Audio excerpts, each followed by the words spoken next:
What's up, Podheads? Episode 62 of the Podio Slate podcast coming at you right now.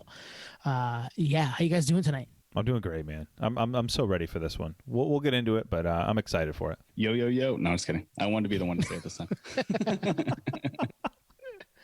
That was Anthony and Nate. Yeah, that's Anthony and Nate, my podcast's hosts in crime here.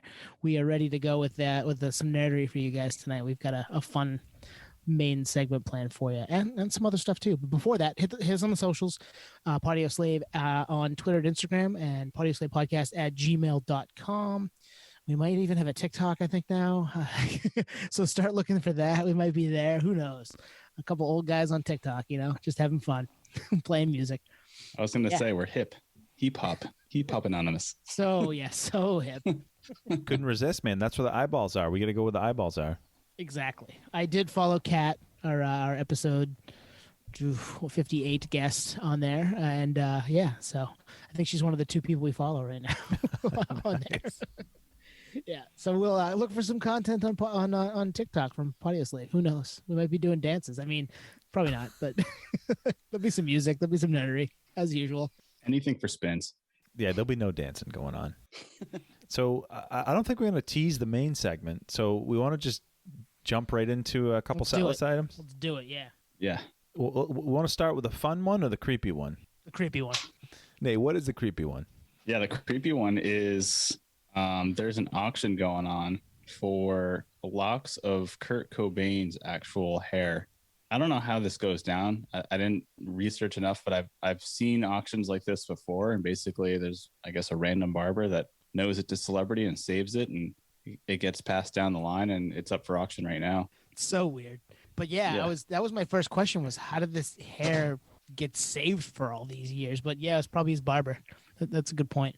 But his hair was kind of long, so he probably wasn't getting it cut very often. And this guy just cuts it once and puts it in his pocket and says, "I'm going to sell this 30 years from now at auction." That's kind of nuts. So I read a little bit about it. It was an acquaintance of Kurt's back in 1989 during the Bleach tour. She must have cut his hair, kept him. I don't know what the deal is. In this auction, this auction's for 6 strands of his hair. So I mean, that's not a lot. I mean, it's not like a handful of hair here, but it's going to start out at $2,500 USD. $2,500, wow. And it's going to go up from there. Yeah, it is actually. It's currently at current bid in real time, at least when we're recording here, with 4 days left and 22 minutes as of recording time. It's up to $3,328 at 4 bids. Wow.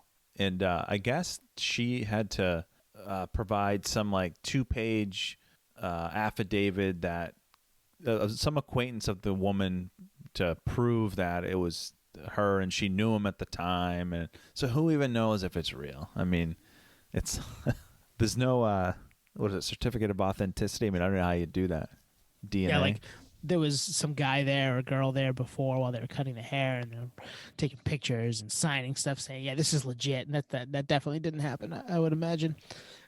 Yeah, this is. We love nerdery. We've talked about all different kinds of nerdery on this podcast. This is weird nerdery to me, and this is a bridge too far as nerdery goes for me. I'm out. I'm not wanting any sort of hair or stuff like that from a person. That's unnecessary. I'll take a drumstick. I'll take a guitar pick. I'll take his poster, but I'm not down with the hair. It's kind of weird. Yeah, it's very strange. I got the auction pulled up. There is photo evidence with her and Kurt. So I guess that kind of, authenticates it to an extent. But you're probably right. There's probably a DNA analysis to kind of go along with it, like a certificate of analysis kind of thing to pair with this. But it's just strange. And if she really wanted to capitalize it, she would just sell a strand of hair and do 4 auctions. Yeah, right. Well, when I first heard this headline, I thought it was weird and really, really weird and creepy because I thought it was his estate, trying to make a buck off it. And then I read into it and it's okay, well, it's not as creepy, but it's still crossing the line. Yeah, I'd agree. And who's going to, imagine the person that's going to buy it. It's going to take a real special person, a weirdo and a weirdo with deep pockets who happens to like Nirvana or Kurt. I don't know. We love nerdery. We love the kill switch engage light switch. We like the I don't know, you name it. But this is a little ridiculous. Yeah. Yeah, the Deftones Yeah. beer can. I'm cool with that.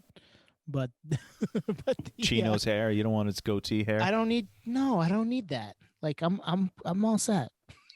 Now I'm trying to spin it like, how would it work with my collection? I guess you could like I could bid on the auction, get the hair, and like glue it into the poster to make it more authentic. But that's just creepy, man. I don't know. No, that's a bad idea for all involved. This is borderline like hair doll weirdo stuff. Yeah. So somebody out there is gonna spend. I mean, it's already at $3,000. I'm sure with 4 days left, it'll be. By the time you're hearing this, the auction's up, and it probably went for double that, or maybe more. That's my guess. Yeah. And whoever wins, if they really want to make money, they just gotta split hairs, literally. Wow. Split hairs and go put it on the resellers market. Wow, you're the stall king, the Segway king, and now the joke king. Yeah, Pun king. Yep. Pun intended. Good. That's. Have we exhausted that one? Yeah, tough crowd. Tough crowd. That's a different segment right there. That's a different kind of nerdery that we're all a little uneasy about. But we thought it was interesting. We were like, we got to talk about this. This is out there. I mean, it's the first of its kind, as far as that I know, of something weird like that, and especially at that premium. I'm not here for it. Hard pass. I'm not here for it. It makes me feel proud of the nerdery I do have. Like, I actually can sell that box of Dry Kill Logic matches and probably get a better return than the hair. Maybe. I mean, it's. You think you're gonna sell those for $3,000? Hey, bro, I got some bad news for you. I used them all, dude. I was gonna say the bad news is you took them. The bad news is you played yourself. You're not gonna. It's not gonna happen. The bad news is you can't ship them. So there you go. Yeah, oh shit. All right, so we had another set list item that piqued our interest here. What was that one, Twan? Yeah, so this past weekend, there was actually like national news. Like I saw it on my personal Twitter, and it was all over Twitter and whatnot. But there was a massive kind of underground pop-up hardcore punk show in L.A. that was right under the 110 freeway in Los Angeles. And all right, you hear that and you're thinking, okay, cool. But then you see photos. Do you guys see the photos? A couple of them, yeah. Yeah. There was like over 2,000 people, and it was something straight out of a movie. I mean, it looked insanity. It looked like insanity. So I'm not going to react to this in like the COVID lens. I mean, I know I wouldn't go to it, but that's kind of not why I thought this was a cool headline for a few other reasons, which I'll get into. But Madball did this too, right? In New York. Mm-hmm.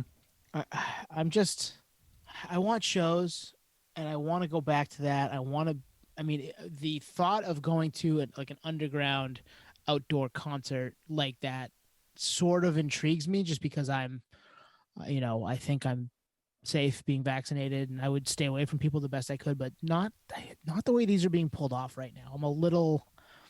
They're just a little bit like, I can't put my finger on it, but it just doesn't feel right yet. You know what I mean? Am I the only one that feels that way? I know what you're saying, but I'm happy Twan said, COVID or not. I mean, but pre-COVID, obviously I'm down here in Southern California, so I've been to events like this, and they're super fun. I mean, they're literally like in the industrial part of town. For me, it was like work events, cannabis events, stuff like that. And there's like skaters, and there's, street art, and there's music and the whole thing. So it's actually cool when you're in the scene, because it's DIY. It's pretty rad. Those pictures are pretty insane, because I haven't seen a crowd. Like, the events that I had gone to weren't that big, and they definitely didn't have fireworks. The photos had fireworks. And additionally, I guess from what I read, there was some interaction with the police with rubber bullets or something like that too, trying to break this up. Yeah, LAPD showed up with rubber bullets. Yeah, so it's a little crazy. And another thing I wanted to highlight, which you said, Twan, which is it's straight out of a movie. I don't go to LA as much as I used to. I used to go there quite often. I go there like very seldom now. And LA kind of fits, right? Because it's like Hollywood. is like a movie right now because of COVID. It's like dystopia. It's really insane. There's tents on the side of the highway.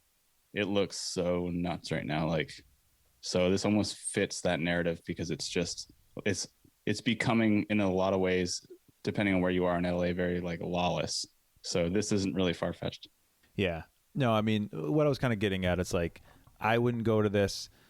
I think people can kind of hear how I feel about, the gathering like this in this time, but that's another story for another time. The show itself, it was Section 8, Alpha and Omega, Dead City. It looked so epic. There were fireworks. I saw looked like a flamethrower, like some pyrotechnics. It looked like something, again, out of a movie, but also timeless.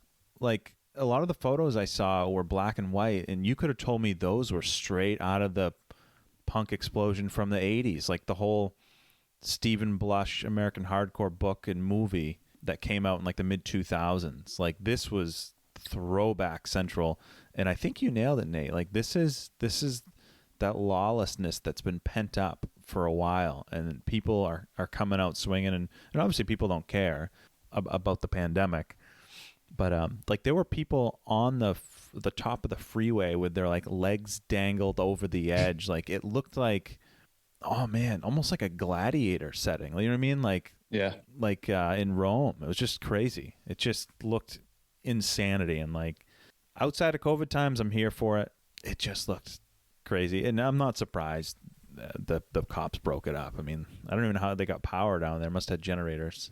This is, if you had told me or asked me 6, 7, 8 months ago who was going to be the first scene to do this, this is the scene that I would have picked. Yeah.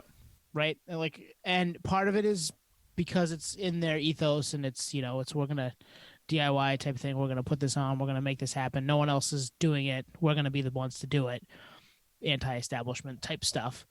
But it's something about it's, if it's not COVID times, I would like to see it too, because it looked awesome.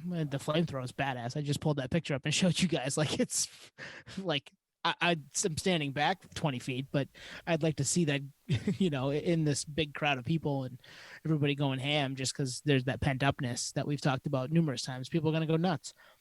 But I'd like that step before it to make sure that we're okay doing this. Now, they're outside, which is better than nothing. And a lot of times outside is, as safe as you're going to be compared to other stuff, but it just seems extra.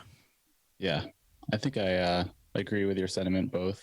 And there's part of me that's on the other side, which is like, fuck it. You know what I mean? Like, I guess because I'm down here, when I go to LA, like, I know I'm going into what has become, unfortunately, a dystopian environment in a lot of ways.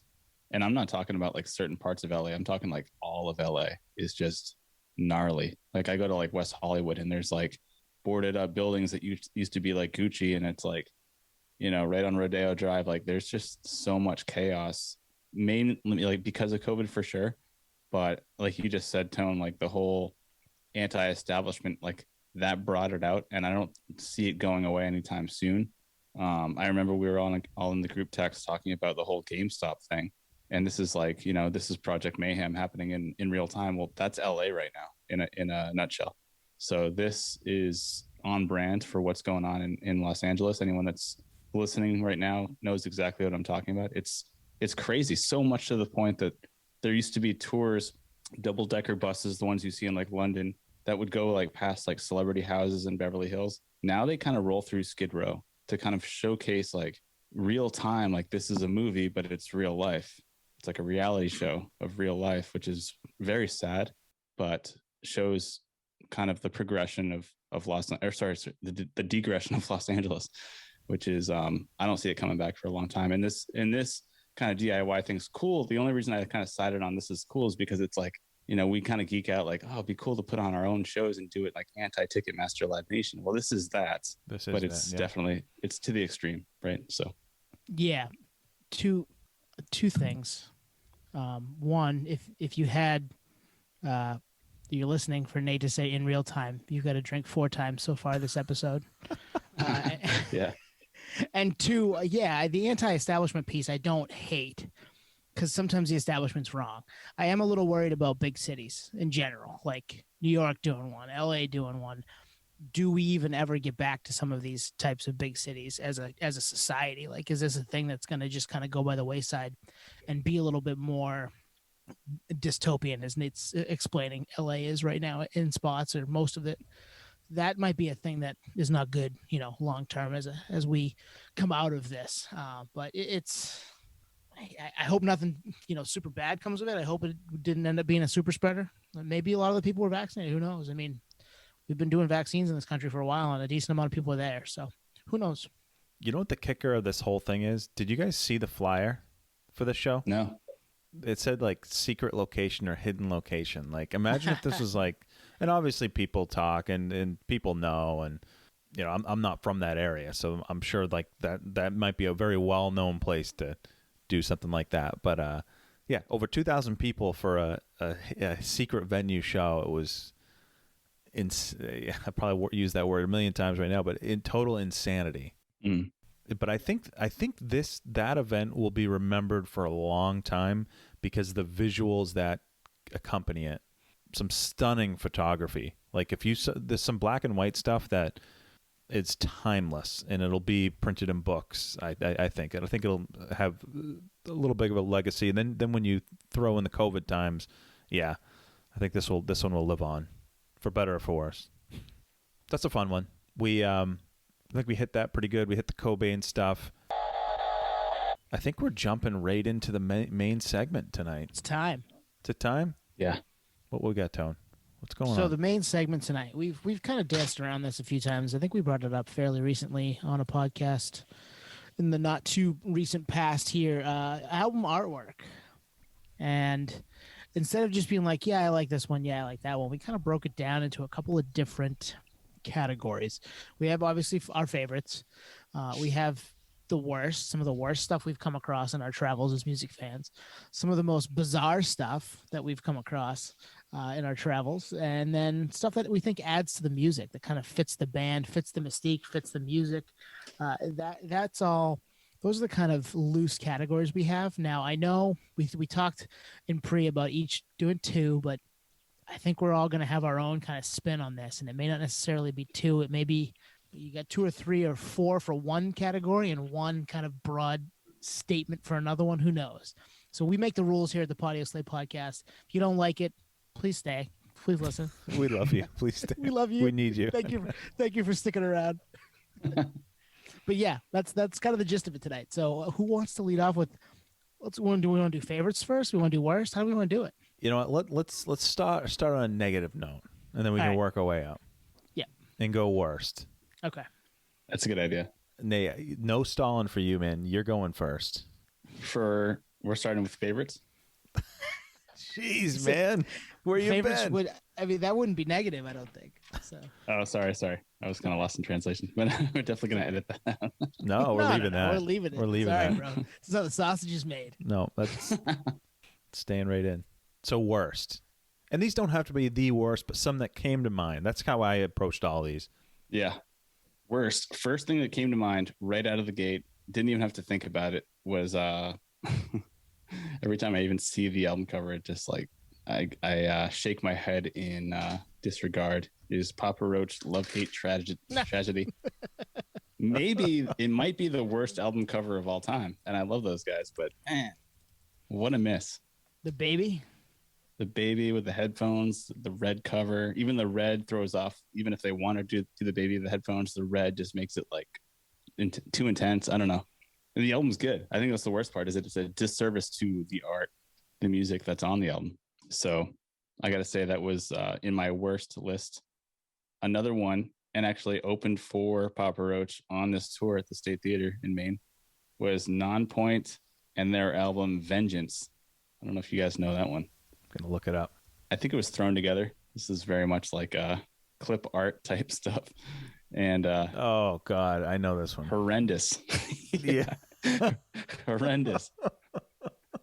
Like, I didn't listen to it because it was so bad. I think I listened to it maybe once, but I was like, this is shitty, man. Why would you, like, come on, just if you're gonna do an album cover, this is just third person. I don't know how this stuff works internally. just do something simple at that point. Like just do your logo Nonpoint and that's it. Like a plain, like a Weezer type thing, like simple, you know, instead of doing this clip art type stuff because it's just really bad. So unfortunately, and I love you guys, Nonpoint, if you guys are listening, don't turn down the interviews. Well, the thing is with that one, it came out in 2007. Like, I don't know.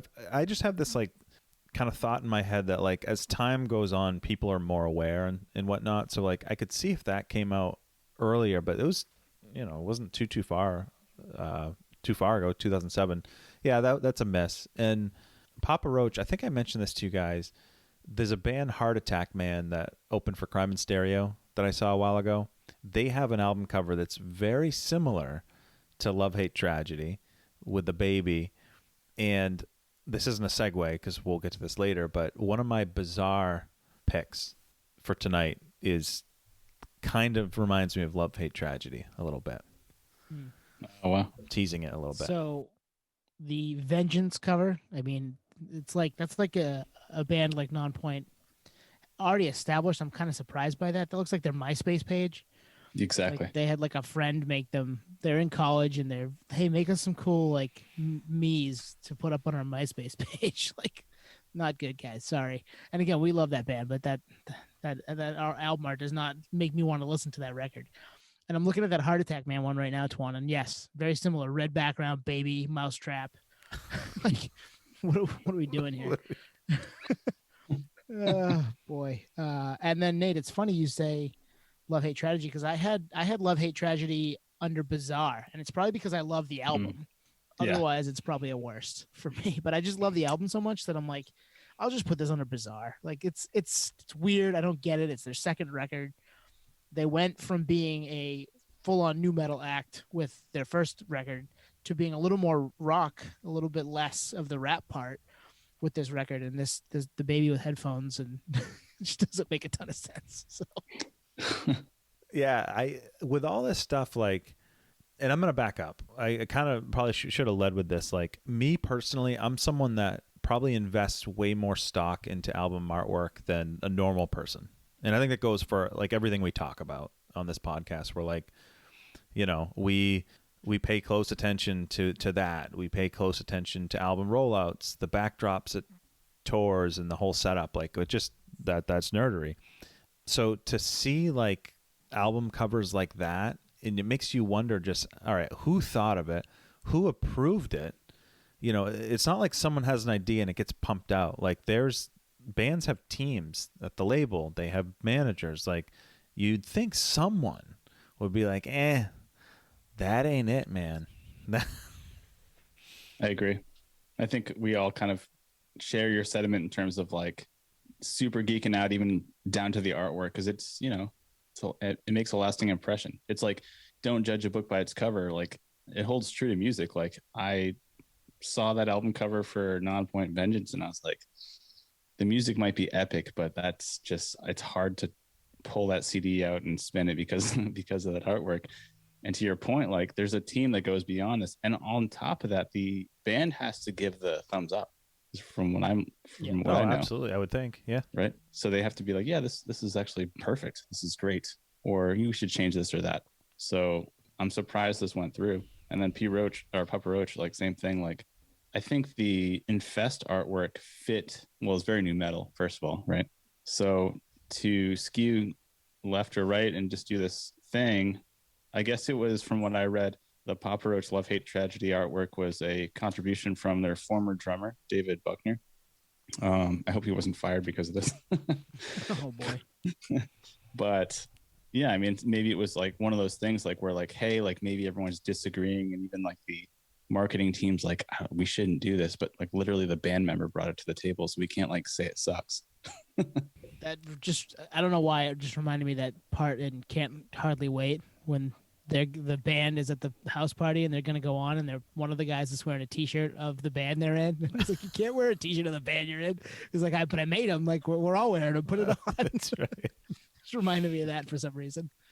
Yeah, I mean, I think the more I think about it is a label is there to just promote a product. That's all it is. So you would think that someone would have spoke up about the baby. Maybe. I mean, maybe they were like, that's genius. Less is more. Let's go. Red background, baby, headphones. Let's just rock out to the music. Let's let the album do the talking. And then for me, it kind of, and it didn't work. I mean, I didn't put it in as a favorite. We're talking about it.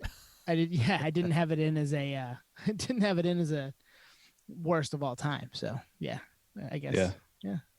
Good for you guys. I guess the only way to know is to take a poll, Yeah. Maybe like everyone likes it except for us three or something. I don't know. No, I think it's been widely panned. I think you're right. Yeah. But we do love that record. I mean, that's my favorite Papa Roach record. Yeah, exactly. The album cover just is a disservice to it, but all right, I'll give you the ones that I had an overarching, and I can give you examples, but an overarching genre, death metal. They're all terrible. I'm sorry.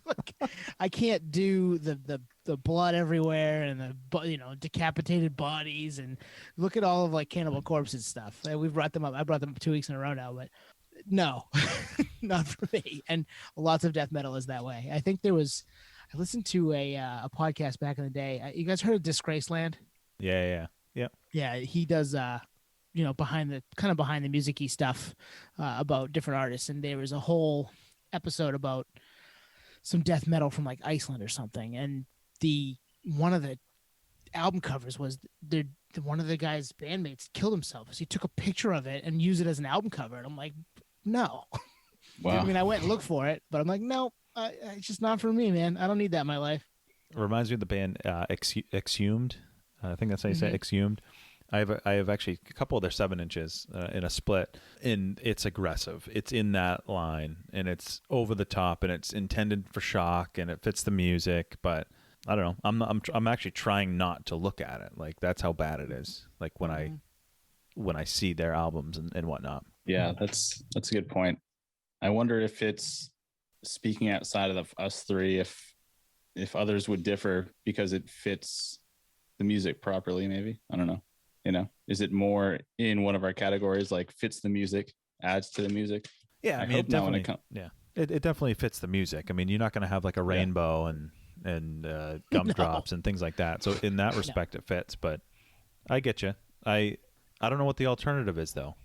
Yeah, it's tough. I mean, I'm clearly pigeonholing everything, and it's not necessarily the case for me. I'm not typically like that with music, but I just don't need that imagery. That's like, I'm not buying a T-shirt. Right. I'm not putting a poster up on my wall. I don't know.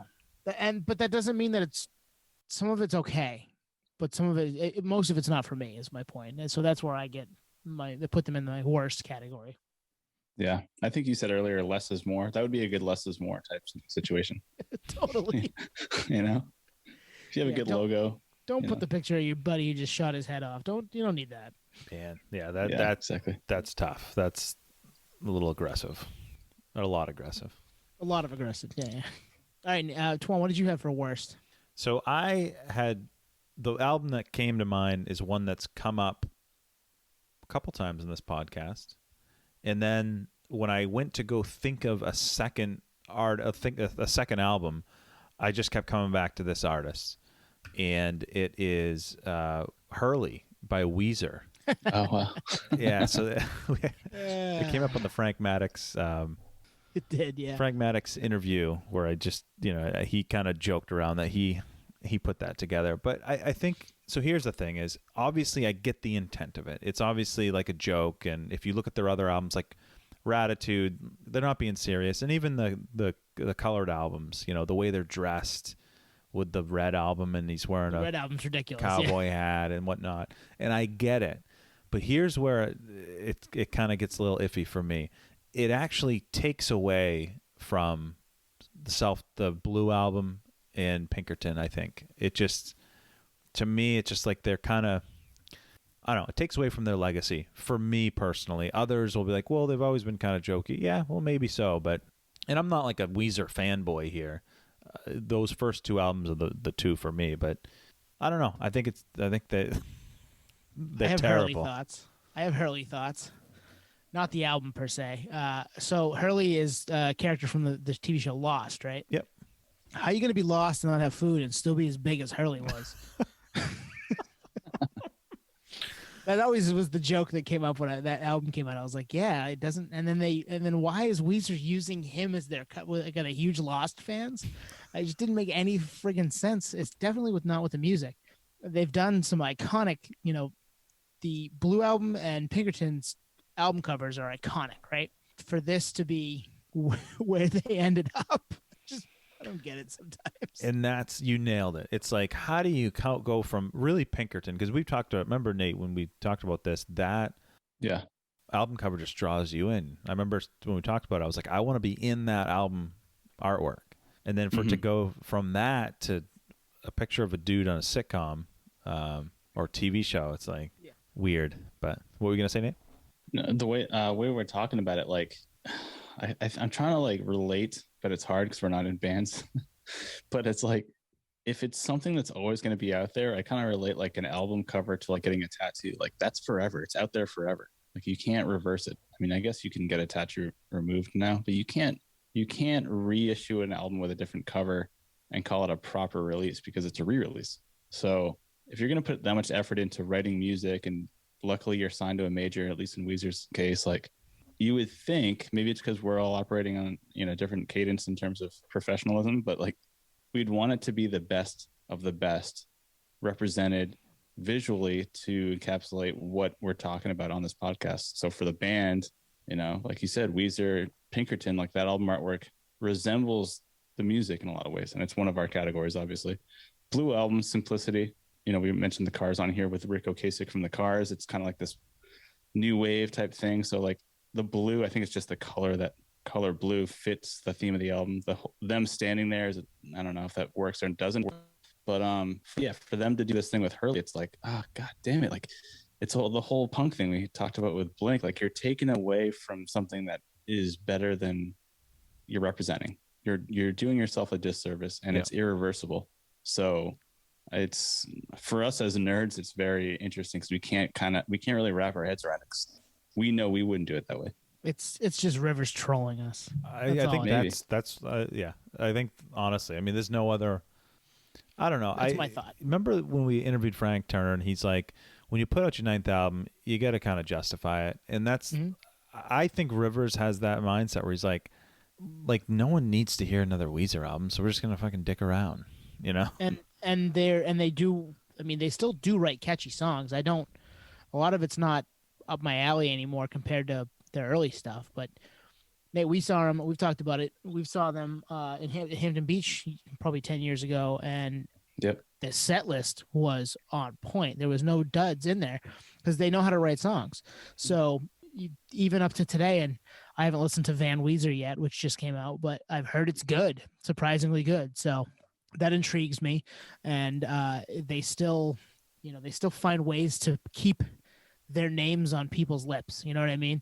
And the Hurley covers away, the Ratitude, the red album where Rivers has got a weird mustache and a cowboy hat. Like, I think he's just trolling us, and people are talking about it. I think if it was up to me, I think I would go the Foo Fighters route, which is like, take your art and artwork seriously, but if you want to have fun, leave it to the music videos. You know what I mean? Yeah. You're gonna have fair. I like that. Like, that's like something that can be fun, but like, album artwork and these songs on the album, especially if you're like a legitimate band, like, should be, consistent in that manner.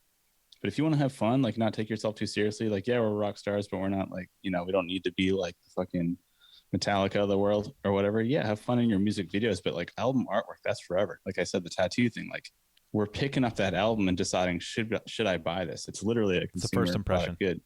Yeah. So CBG, like, do I really want to buy this? I could buy it, or I could just fucking stream it at this point. So, I mean, I waffle with this because we just talked about Love Hate Tragedy, and I think that's Papa Roach's best record, and it's not because of the album art. So, like, is it that important? Meh. It depends. I think it depends on the band. It depends on the aesthetic that they're trying to put out there. I think a band like Deftones, obviously with Frank Maddox, kind of helming that visual ship with the band for all these years, knows what they want to be at all times, and it works for them to do that. You're not going to get a Hurley cover from a Deftones record. but you are from Weezer because that's what they are. Like that's just maybe it kind of fits. Maybe it's okay. Well, here's the thing: is that's what they are now, and that's what they've molded into. And unfortunately, it does taint how I look at other products that they put out. Completely agree. Yeah. All right. We could do a whole episode on I know. that. I was going to say we could and we should at some point. Do we want to jump into Bizarre?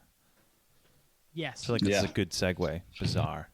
I gave you my first one. I'll give you my second one then, because you guys already heard the first one was the Papa Roach, but Aerosmith, Get a Grip. Oh, You're man. both laughing because you both know it. And I had it when I was like 8, 93, Oh, yeah, me 94. too. Yeah, on tape.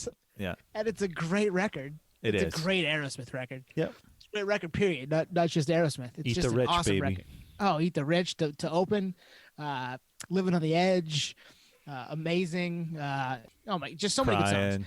Yeah, Crying's a great song. You're right. It's an iconic Aerosmith album with a bunch of great music videos with it too. But it's the cow udder with the Aerosmith on the cow and Get a Grip. And a piercing, right? Isn't there a piercing? Yeah, it's just ridiculous and kind of awesome at the same time. Oh man, yeah, I'm looking at it. This could be, I know we had the segment band Vantage and Bandicap. This is like a Bandicap album cover. You're right. Bizarre because it's just the only thing you think of is why. Like why? Exactly. Why do this? Whose idea was it? What's this? Is there symbolism? What is it? And if so, what is it? And because they obviously kept adding to it, right? So it was like, all right, we have a cow udder. Nah, not good enough. We're gonna brand our logo. Not good enough. Throw a piercing in there. I gotta say it, Nate. Sorry, joke's on you. They sold 20 million copies of this record. Damn, It wasn't a Bandicap album cover at all. And this proves my point that the music is more important, right? True. Yeah. You remember when we did the Bandicap episode and I kind of wavered on Butthole Surfers, where it's so bizarre that it actually helped them. There's no way that name didn't help them. Totally. I feel like that's maybe you're right with this. I think for some bands, this type of thing works. It keeps their name on your lips. It keeps people talking about them, thinking about them, sending pictures to their friends like we would do. Like, I mean, we did that earlier today. I sent you guys a couple pictures in my travels of weird, dumb album covers. Sorry, edema. And, it's one of those things where it could really flop. And if the music also sucks, like, you're screwed. But if it's Aerosmith to Get a Grip and it's that record, how good that record is, it doesn't matter what's in the cover. You know what I mean? It could just be the cow udder like it was. So I agree. There's a certain point where I'm trying to make an analogy. Like, if the packaging on like a bag of chips is terrible, what do I care? You know? I think it has some say, every grocery store you go to, like, you're choosing things. Well, some of it's based on trust, but new products, it's based on aesthetics all day. Branding. Yep. So, I mean, unfortunately, that's just how it plays out. One thing I was thinking about for this album in particular is, and I didn't think about this when I was writing these albums down, is when it came out. So this album came out in 1993 with the whole cow thing. I can't help but reference, Gateway Computers and the whole cow thing. So maybe it's just a time and place, like it's early mid 90s, early 90s really, and just fits. I mean, like early 90s is definitely kind of like this imagery kind of fits that era, I guess. It's still weird, but maybe at the time it was appropriate. So we have to actually almost look at it through that lens. It's like, at the time it worked. I don't think Papa Roach Love Hate Tragedy, that artwork ever worked, but this may have actually worked in the 90s because it's very like, I don't know. It's definitely got a 90s vibe to the cover. I'll give you that. I love that you liken it to Gateway Computers. I thought you were going to go like mad cow disease explosion from the 90s. That was a thing. That was a thing back then too. Still a thing today. I don't know if you guys know that, but it does still happen. That's a different type of nerdery. Overshadowed by COVID. Yeah. Another story for another time. Yeah. But yeah, this is a great record. I'm kind of excited to go back and listen to it tomorrow because I haven't listened to it in quite some time, and I had it as a kid too, just like you did, Twan. And it was a CD that I played a ton playing video games with my brother when I was like 9. So like it'll be fun to revisit and be like, oh man, I remember this song. I haven't heard it in forever. Throwing some stuff up on the playlist this week will be fun too. So All right, I'll jump in here. I get 2. The first is TheUrge, Receiving the Gift of Flavor, and this is the one that's kind of adjacent to Papa Roach. Oh yeah, and the Heart Attack Man. It's the baby doll with, I think, a spoon and like weird, almost looks like a flame or something in the background. It's just, yeah. I don't know. I don't remember like the lyrics or theme of the music per se. So I don't know if there's like a connection or tie back there, but if there is, I don't remember it and I didn't get it. Love the music, but I don't think the cover helped at all. So TheUrge, this looks to be maybe their first major or mainstream release, right? Was it? Probably. I think so. It's early on in their career, if anything. I think it's major label debut. Yeah. Yeah. So I mean, they obviously were a band before that and probably had some other stuff out. But this goes back to Nate's point of, especially if you're new and you're trying to like break through, this could fall super flat and make you just look kind of ridiculous. Like, we'll save the baby for album 2, like Papa Roach did. Right? The album 2 cheat code. Yeah, if your music's good, it doesn't matter where it is. Obviously, we've said that too. But if this, like, oh, we're trying to break through, and like, if I'm walking through the aisles, the stacks in this came out in '96, and I'm like, oh, I could grab this, or oh wow, Evil Empire, I'll grab that instead. Like, you know, because it just looks cooler and whatever. But if you're already established and you've got that big album under your belt, a la Papa Roach and Infest, then you can throw the baby on the cover, and who cares? Yeah, sophomore, you got some comfort level. You already have a dedicated fan base or consumer base that's buying your product. Irregardless of the album cover or even the music for that matter, like, people are going to buy it. Back then, it's a special case because there was no way to listen to it beforehand. But yeah, I'm looking at this album cover, and Twan, like, I think we talked about it on one of the episodes. Like, you sent me this cassette, right? Yeah. Or was it this one? It was a different one. I found that the other day in my box full of random shit. And yeah, it's a it's a disservice to the music because it's like, it doesn't fit. And I think we can't help, us three, like, get super nerdy on the fact that, like, if it doesn't fit, it's like a waste of time / you could have done better. Right. And we're just getting super like critique, almost like a restaurant, reviewer, like, you could have done better, or you could have, presented it this way. And this is the third Frank Maddox shout out, but like, that fits the music so perfectly that it makes the album like better, so this is a takeaway. And even like the sound of TheUrge, like, this doesn't represent that at all. I don't know. It goes back to what we were talking about earlier. Like, was this cleared by the band? Was it cleared by, who was it cleared by? Was it just like nope, this is what we're doing, too bad, unfortunately? Part of me kind of likes that this is what we're doing, too bad, deal with it, fuck you attitude, though. And that fits TheUrge. Right. Hey, maybe we'll get one of those dudes on one of these days. That'd be fun. We can ask them. Absolutely. Production meeting mid-podcast. Love it. So I'll jump into my second one, and I'll be quick on this one. It's the Wonder Years, their debut full length. Get stoked on it. I have the CD. I bought it back in like 2008, and this could fall into the worst category too. But I put it under bizarre. It's like a cartoon of Captain Crunch kissing the Kool-Aid. What is it? The Kool-Aid Man, but it's a female Kool-Aid woman. Yeah. And it looks like on a bed or something. It's just really bizarre. I get it's light, it's funny, and they were young. I mean, this was 14 years ago. But I don't know. It just doesn't, I guess it fits the time of that, like, pop punk with breakdowns before they kind of found their sound now. But one thing I do know is that the band does not like this album, and I'm sure the album artwork is a reason why. I feel like I remember, like, Soupy Campbell, that's him, right? Soupy Campbell singer. Dan Campbell, yep. Yeah, I don't think they like this album. Well, it's early. It's early in their career. This is a ridiculous album cover. Captain Crunch making out with what looks to be a female version of the Kool-Aid Man. The Kool-Aid woman, I guess. Not great. But I mean, they have obviously, they were super, like you said, they were super young, and they obviously have changed and grown up and put out more mature music and album covers since then. And I love that band. The Greatest Generation is an awesome record. Cardinals. The one after it, I'm drawing a blank on the name of it. It's an awesome record. And even the one with Sister Cities is on it. It's too good too. Yeah, Sister Cities is good too. But No Closer to Heaven's the one after The Greatest Generation. They had a pretty good 3-album run there that I like. They grew up a little bit, started kind of scratching that itch for me a little more. So, but that's a tough album cover. Yeah, I'm with you. It's tough. I keep referencing the year, so this is also 2007, and so I'm trying to think, like, was that like the best they could do at the time, kind of thing? Because I always talk about it. We've talked about it so many times on here, or at least us three.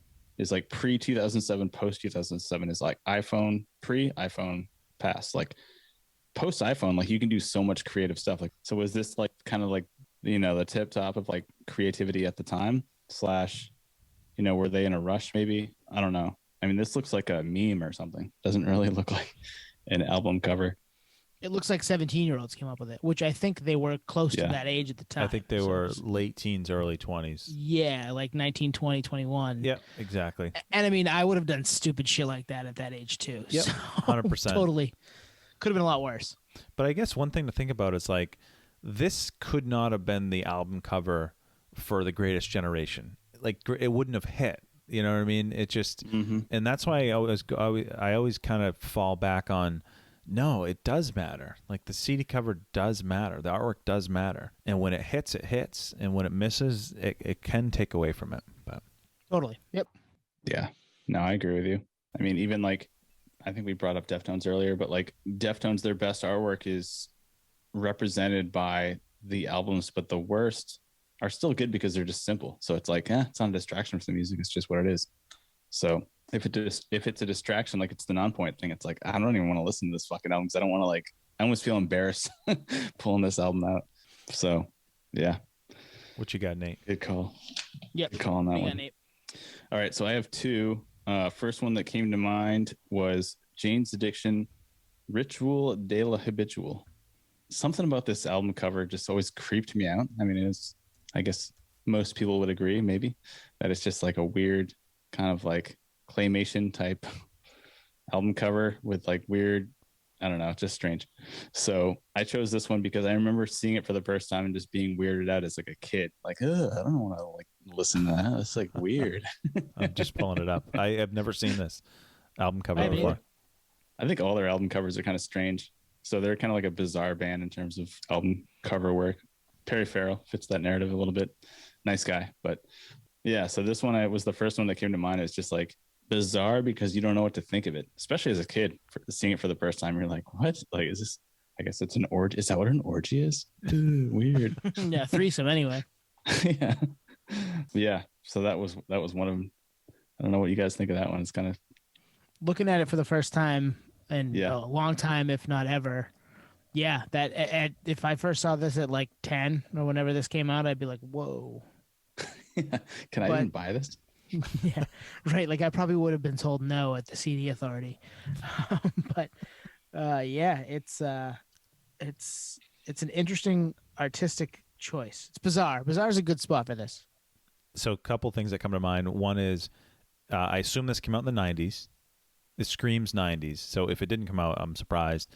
But it also, you could swap this out for like a Chili, like this could have been the Chili Peppers cover for like an early 90s album and it would have worked. It just has that vibe. It's bizarre. Like you can get lost in it. It's a little weirder than the Chili Peppers would do, but I hear what you're saying. I definitely feel that. It came out in 1990. It'll be 31 this year. Yeah, that's a good choice, Nate.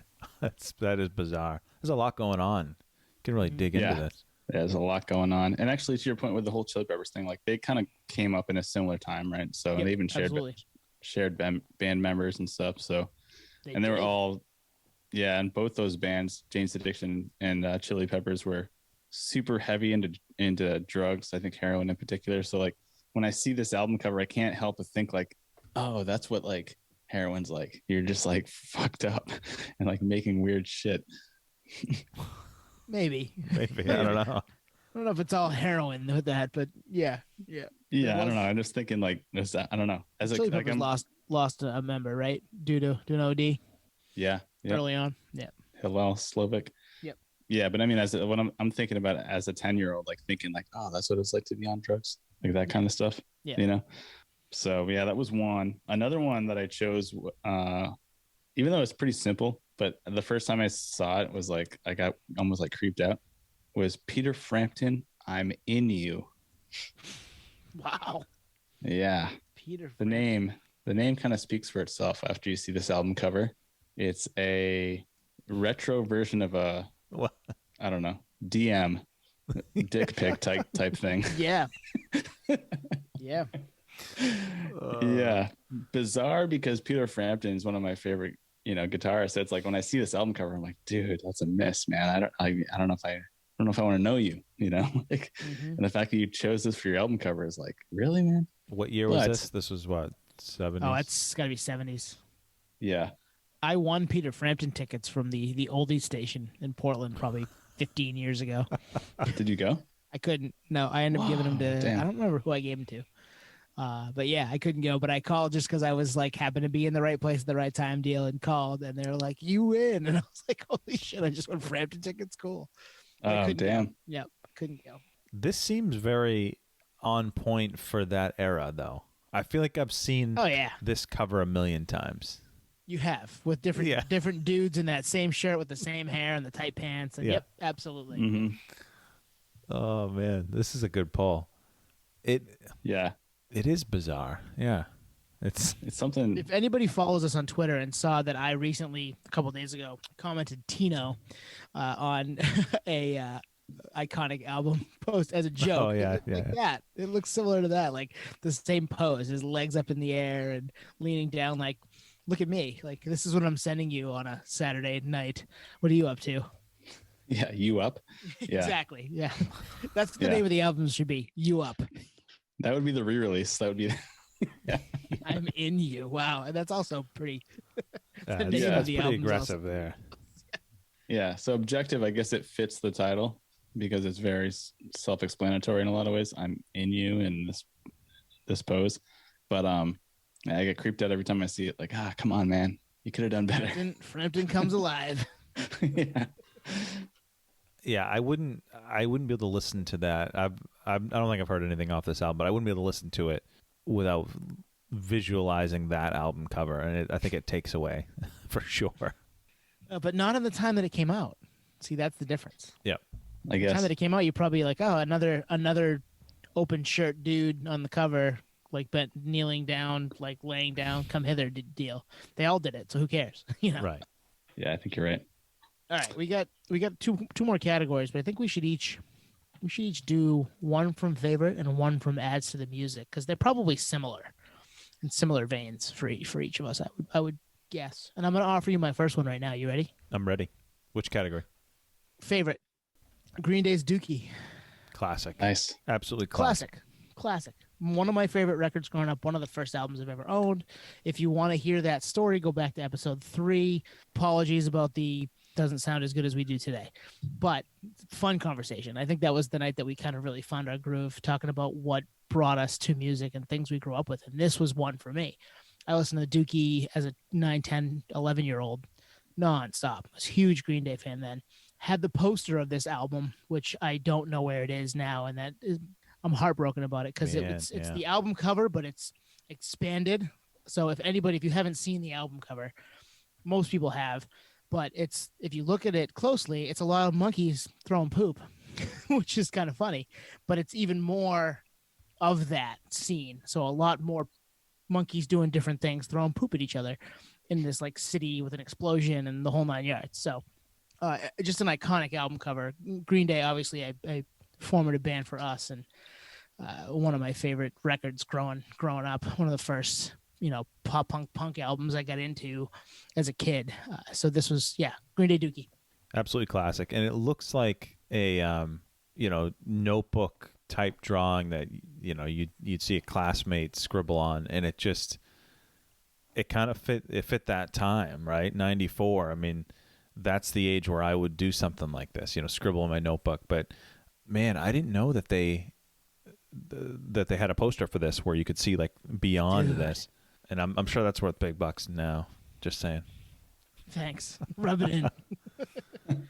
So I'm zooming in right now on the cover, and there's a dog in the bottom right. So if you have this album cover, just if you have the internet, you can go search it. But there's a dog throwing poop with a fly tapping the dog on the shoulder and says, "Excuse me, sir, are you just going to throw that away?" Yeah, it's stuff like that. It's almost like a Where's Waldo of monkeys and dogs throwing poop at each other. Yep. I was just going to say the whole Where's Waldo thing. Yeah, man, this album cover is iconic, and it's like so fitting of the times. Like you said, Twan, like this is like something we'd scribble on a book, like trying to be funny, but this is the legit album artwork and it fits the music. So it's well represented, I feel like, for this album. 94, I think it dropped, right, Dookie? Yeah, yep. And there's dogs smoking weed on top of a building. There's it's a great album cover, and I wish I had that poster still. It's as we say, it is an all-time album cover. This would be in the album cover Hall of Fame easily. Yeah. And I think for the time too, like we were all so young. So I remember getting lost in this artwork as a kid, like trying to understand music and just like getting lost in this artwork. Like, what is this? What's going on? I still do, but then especially. Only $18 on Amazon. I might buy one. Wow. Oh, nice. All right, what do you guys have for a favorite? All right, I'll start us off. I did have two. The one I won't talk about, and you can look it up on your own if you're listening, is the Hope Conspiracy's "Death Knows Your Name." It's just a really cool album cover with like a ram skull with a snake, and anyway, you can check that one out. Hope Conspiracy, "Death Knows Your Name." The one I want to talk about is just, I don't know, I just get like lost in this, and it's AFI's "The Art of Drowning." It's basically like a cartoon illustration, and it looks like it's in the graveyard, and it's got kind of Halloween. So if you know, like AFI, they'd had that All Hallows EP. It looks like it's the same artist. What's his name? Alan Forbes. He did a lot for Queens. He's done some stuff for Goldfinger, but it's got like some Halloweenish colors in there with the purple and the orange, and it's just, I don't know. I would love to get a print, and I'm sure they're out there. I'd love to get a print of this. And when I was kind of researching it, the artist, I saw the original sketch, and it was just cool to see the evolution of what looked to just be like pencil on a paper to what it ended up being. But it's a album cover that fits the music. It fits the band at the time. The AFI in 2021 is much different than, I mean, they've gone through, I think, like 3 phases of their career. This was in that transition from being, you know, the true punk band to almost kind of gothic style in there before they kind of went the mall punk route. But love this album cover. Yeah, it's rad. It's like very Tim Burton-esque. 100%. Yes, that's a great point. I never made that connection. Yeah, Alan like Forbes, he's done a lot of... if you Google him, just do a Google image search, you'll be impressed. Yeah, this is sweet. This would be a good print. It's almost like as an oil-based painting, this would be really sweet, framed. This is, I mean, I knew where you were going when you said AFI. Yeah. Because of the print, because of the album cover and the way they looked as that version of AFI back in, mid to late 90s, early 2000s? Yep, exactly. Because I had friends that were into them in high school, and I was never not into them. It was just it never crossed my path, which is kind of weird because I'm friends with Utwan, but it is what it is. But I do remember the artwork, and the artwork always stuck out. Like nobody else looks like that. They do, and this is right up that alley for sure. It's beautiful. It's a really well done album cover for sure. Yeah, I never made the Tim Burton-esque. That's a good point. Yeah, that's a good point, Nate. And it's weird. There's almost like a snow in here too. It just, I don't know. I think it's awesome. Yeah. Speaking of merch, that would translate well too. I'm sure it has to like a black T-shirt. Just simple. Yeah. Just that artwork. Yeah. All right, Nate. Give us a favorite. All right, I got a favorite. But like Twan, I want to do an honorable mention just because it is so similar to the Dookie artwork. Is the Head PE self-titled album is one of my favorites because I get lost in that too. So props to GJ Product 1969 on putting that together because that album artwork's epic and probably underrated. I don't feel like a lot of people know about that album on a grand scale, but I didn't know he made that. Yeah, I believe it. He's an artist. Yeah. I mean, he's a chef now, and I mean, if you know where he works, there's a Patio Slip sticker out front, so go check us out. Yep, Ocean Beach. Check it out. Yep. So that's my honorable mention. I didn't do my honorable mention. You guys suck. There's no rules, man. No rules. Oh, okay. Offspring Smash. Continue. Oh, nice. Also very good. This one goes into our conversation earlier with regards to CBG, also known as consumer product goods, because this album is kind of like a satire on CBG, which is No Doubt's Tragic Kingdom. So good, dude. So fucking good. Everything about this album package is just like perfect, and it showcases the music perfectly. And it's like, it's Southern California, Orange County, mid 90s, when like, you know, the economy was on fire. Like, it's just like fits perfectly. And there's even some satire in that album, like advertising the fruit and everything. And it's just like, every time I look at it, I'm like, man, they just nailed this. They knocked it out of the park. And the band was solid too, obviously. Well, that record's great. I mean, on top so of the good. fact that the imagery is awesome. Yep. Nate, I've never noticed it says brand, No Doubt brand at the top, and then it says bought and sold in the USA. That's awesome.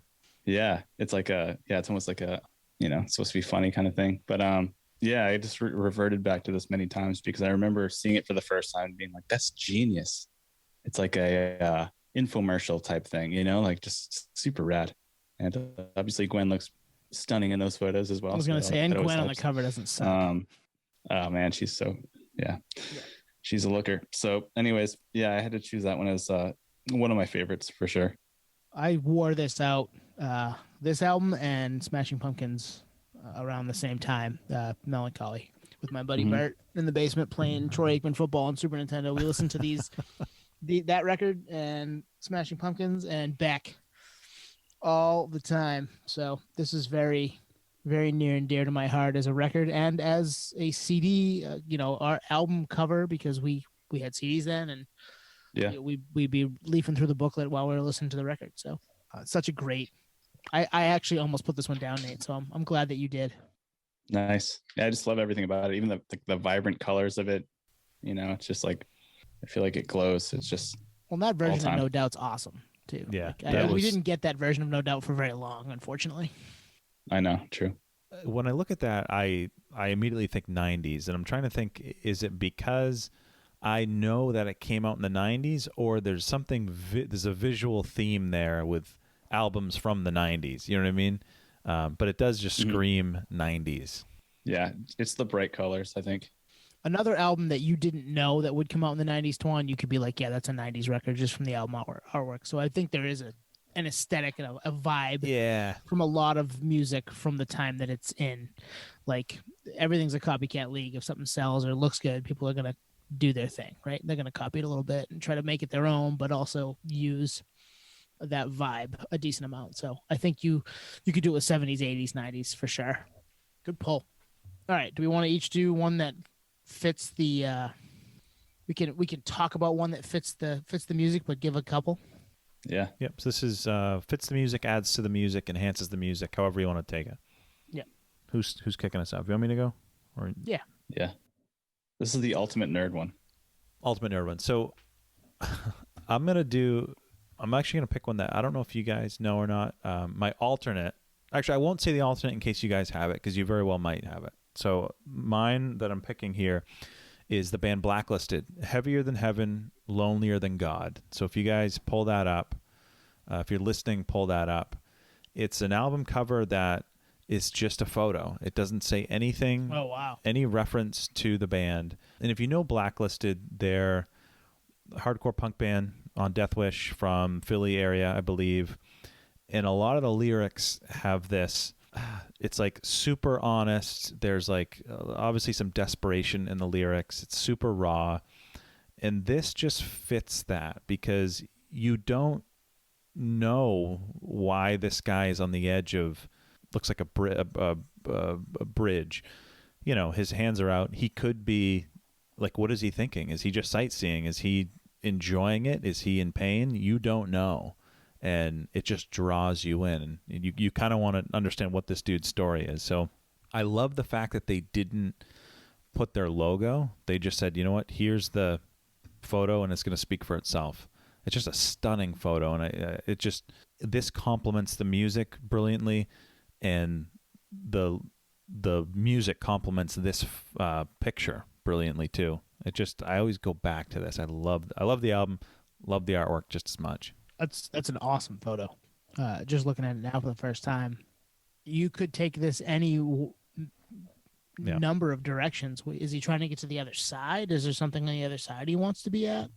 Or is he looking to jump? Or is he like, nope, this is just a really pretty spot. I like to stand here and be with myself. And I'm sure that kind of totally enhances the music for what it is, for sure.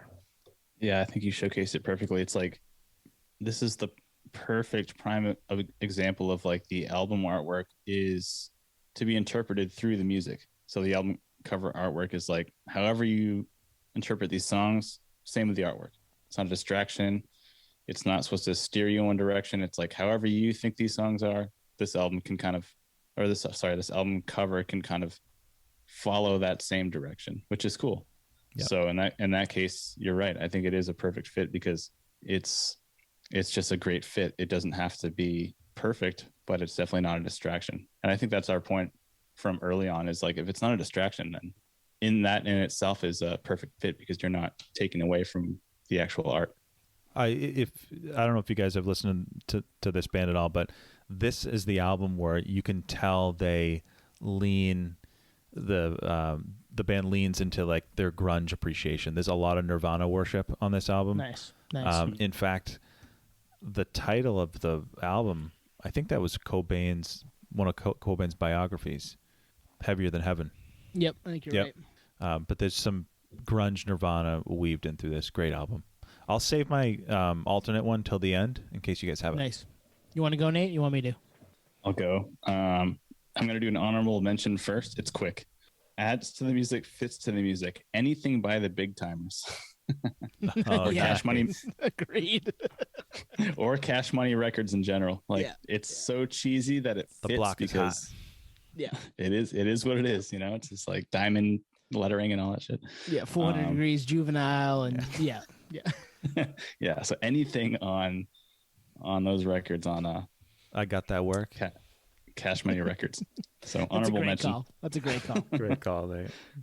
I didn't want to do this one because it's I think it's obvious for nerds, but Tool Lateralis is perfection in every sense of the word.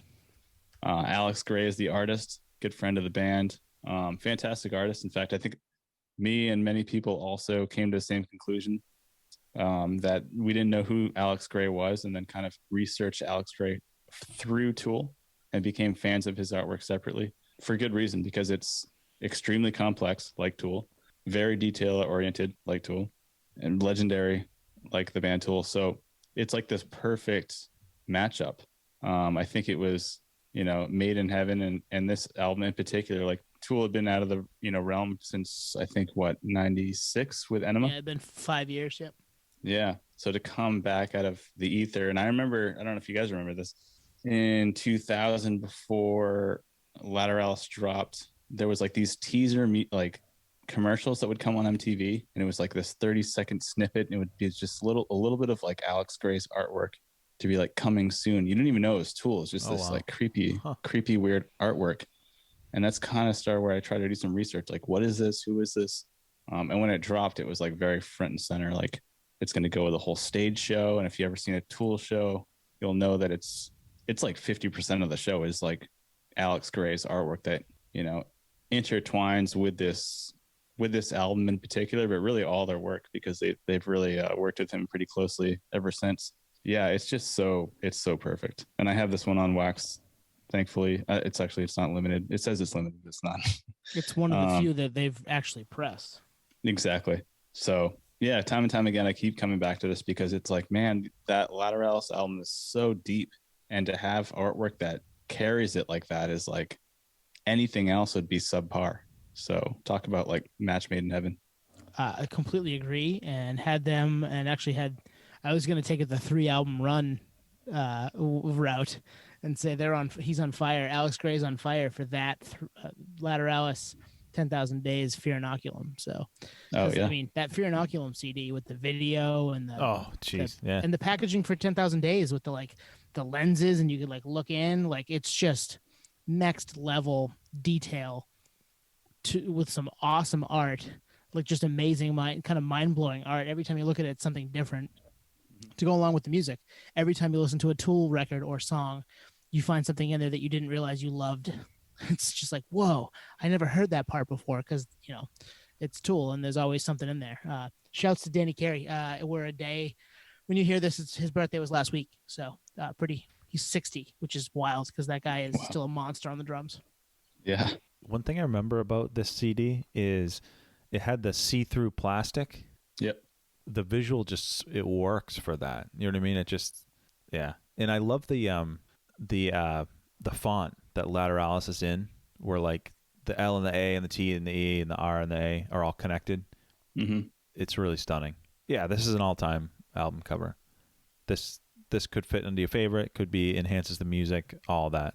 Yeah, that was would have been my honorable mention now because Nate did it. But okay, so I guess the one that I want to talk about, it's similar to that, the last couple records. But I mean, even if you just look at the majority of Queens of the Stone Age records, you're going to find cool album art that fits that record. It's not necessarily something that's like over time like the Tool stuff is, where from Lateralis on they've kind of gone that aesthetic. It's changed here and there with Queens of the Stone Age. If you go back to really self-titled, and then obviously Rated R is fucking iconic. I have a T-shirt. Yeah. Like it's probably my favorite album cover of all time. Like it's perfect. That's a perfect album cover for a band like them. And then into Songs for the Deaf. Yeah, Songs for the Deaf. Songs for the Deaf is such a cool, the Queen, it's like Devil Horn, like that concept album. It's red and black and different again, but just fits that record. And I think every time they put something out, they put something out that fits the record, which is awesome.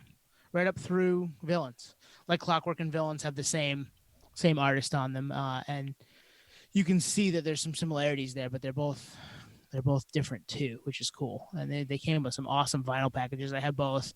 Cool stickers, awesome inserts, just wild stuff that it's that extra level that brings the music to that next level as far as how things are all packaged together. It's not just one, oh, here's a baby on a cover eating sugar, you know what I mean, or rocking out. It's no, this, we spent some time with this too. We wanted this to look really good. So Queens from start to finish, because house band, one of my favorite bands of all time, and that's why I did that.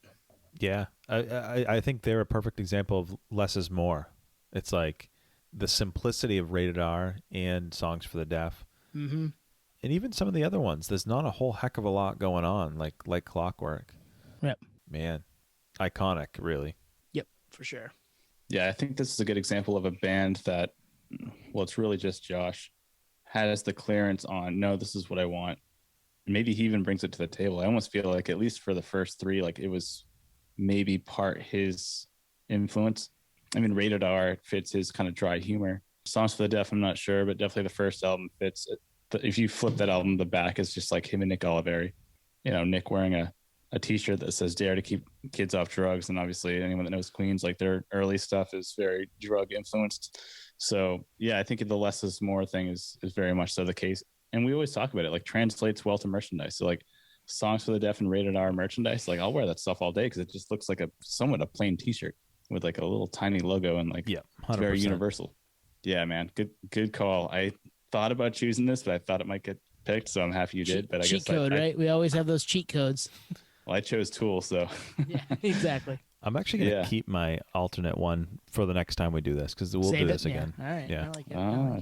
That's a good call. And there's a cheat code one that I might break out because I mean we didn't talk about Rage this week. So. Oh well, you spoiled it. Kudos to us, guys. We did it. We made it through an episode. We did talk about Deftones. I mean, no, they came up numerous times. Well, but I mean, we didn't weave them into the. No one picked them. We didn't pick them, which we could have very, very, very easily. Well, yeah. I mean, if you've listened to us, we had Frank on because we love that stuff. So there's a reason that they kind of we almost like put some of these things up against that because we know how good Right. that is. So Yeah. that's why Yeah. we use them as a barometer. That's a good call. That's actually kind of how I went about this, because I was like, A, I didn't want to pick the obvious, but B, it's like that is the standard. So like anything below Maddox is kind of like bizarre or terrible. And anything above that is, well, it's basically his level or just a different style. So like Alex Gray is a completely different style of artwork, but fits Tool and kind of only fits Tool. I don't think Alex Gray could work with another artist and have it really transpire, but It would step on. It would have Tool vibes, and I think people would At see this that. point, yeah. Yep. yeah. There's some good ones underneath the Frank level too that aren't quite to his level, but Yeah. I hear Yeah. where you're going with that. But yeah, no, I'm excited to do that one again. It's obviously, this is one of those subjects that it's a visual medium, so talking about them, we didn't want to give you too many things that were not stuff that you couldn't just recall in your head. So you also have to think about that when you're doing a segment like this for a podcast. So check the YouTube too. It'll be, the pictures will be there if that's what you really want to do. But yeah, it's a cool segment, and just get you thinking about awesome artwork, and sometimes that stuff gets overlooked and it shouldn't. Yeah. And I think you made a point kind of, under in between the lines, which is everything we're talking about here is very, very subjective. It's our opinion. Someone might have a completely different take on everything we're talking about here, but collectively we're on a similar wavelength a lot of the times. And even if we're not, like I think a lot of the stuff we talked about tonight that you mentioned, Twan, I'm going to check out now, or I'm checking out in real time as we're talking about it. But 5. Drink. Drink. and drink a couple more for the Maddox. Yeah. Yeah. Drink for Maddox, drink for In Real Time. Sorry, Nate, I had to call you out. Hey, cadence. How many times did I say cadence? 3 times, 4 times? No, it's yeah, In Real Time. You said it in real time like 4 times. While talking about Frank. I love Yeah, it. exactly. I love it. And this is why we have fun here, because we do stuff like this. I got punked on my own podcast. Yeah, just punk Nate. I've been saving that one. So yeah, it's subjective. If you guys have different takes, anyone listening, send us your thoughts. We'd like to hear what you got. Yeah, that's fun. Yeah, send them in. I'd love to see them. I mean, because we can all go online and look up best album covers of all time, but that's no fun. We want to hear, I did that today, and it was no fun. Yeah, your favorites Like, literally. and how it helps you visualize the album and things like that. That's the stuff that I want to hear. Cool. Good spot to wrap. Yeah, we should call it there. We'll do this one again with other awesome, iconic album art. And I'm excited to talk to you guys next week with whatever episode and whatever topic we've got. And I hope you guys want to come back and do it with us again. Hell yeah. We'll come up with something good. Absolutely. Cheers to all the nerds out there. Peace, podheads. Certified nerds. See ya. Certified.